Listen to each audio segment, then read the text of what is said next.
Hey there, curious minds. Welcome back. Today we're doing a deep dive into a really fascinating story, QPSKII. And this isn't just, another cannabis brand story. It feels more like a blueprint. Hmm. It's about this decade-long journey, really, starting from street hustle with two Atlanta guys, Young Marley and Drizdawiz. Our mission, sort of, is to unpack how they actually brought that dirty South hustle, as they put it, all the way to LA's underground and kind of shook things up. Even the name, right, it tells you a lot. QP, quarter pound, Right. and ski, which is apparently East Coast slang, signifying like fast lanes, big plays. Yeah. Their whole thing from day one was this ain't just weed, it's motion.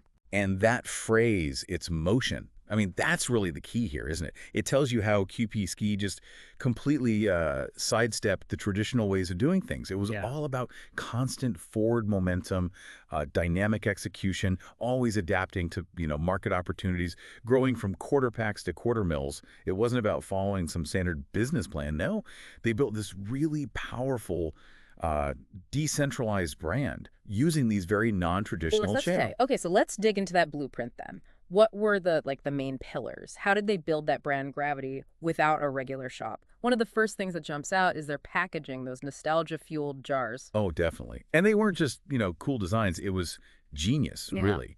Hyper-targeted cultural resonance, tapping into really specific things people remembered and loved. Midnight Club, Def Jam Vendetta, Scarface, GTA San Andreas. The classics. Exactly. So the packaging became instantly collectible, a statement piece. It basically bypassed all the usual marketing noise because it created organic buzz just through that visual shorthand, turning the product into like a lifestyle symbol for a specific group. Right.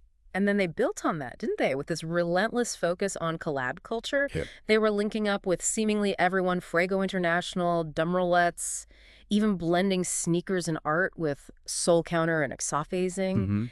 Every drop felt like a moment, a vibe shift, as the sources called it. That collab culture really shows how well they understood leveraging cultural capital and community trust. Instead of just spending loads on ads, it shows how they built connections, expanded their reach, all without needing that physical storefront. These collabs weren't just about creating new stuff. They genuinely created that vibe shift, basically changing how people saw the brand, what they expected. It went way beyond just the product into this whole aspirational lifestyle thing. And talk about innovative marketing. Their Stash and Dash syndicate, that still blows my mind a bit. They literally turned Instagram into a treasure map, didn't they? Hunts from LA, near the Crypto Center, all the way out to Dykeman Park in NYC. Yeah. No middlemen. Just fast thumbs and faster feet. How did they even manage the logistics of that? Turning chaos into a strategy. Well, that's the thing. It wasn't just about being creative, though. It was definitely that. It was built on rock-solid trust. The Stash and Dash wasn't some gimmick. It was brilliant experiential marketing, direct engagement. Okay. They essentially kind of outsourced part of their distribution to their most dedicated fans, turning them into brand ambassadors on the spot. The insight there is creating exclusivity and urgency, rewarding people directly for being engaged and building this tight community feel. And it went beyond the actual cannabis, too, with the merch with motion.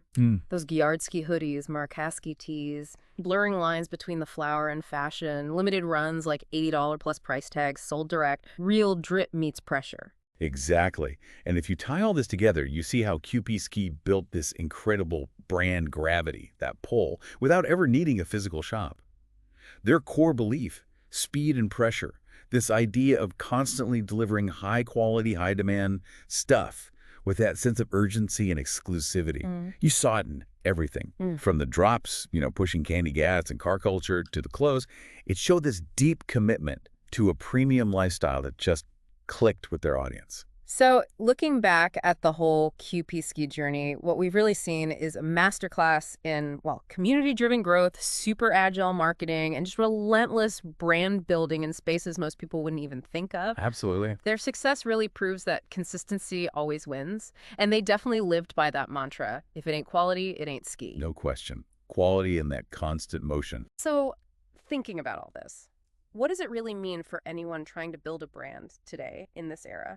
How can those core principles we talked about, motion and pressure, that mix of cultural connection, community power, direct engagement, how could you maybe apply those or even reimagine them in totally different fields to create something powerful, something with real legacy?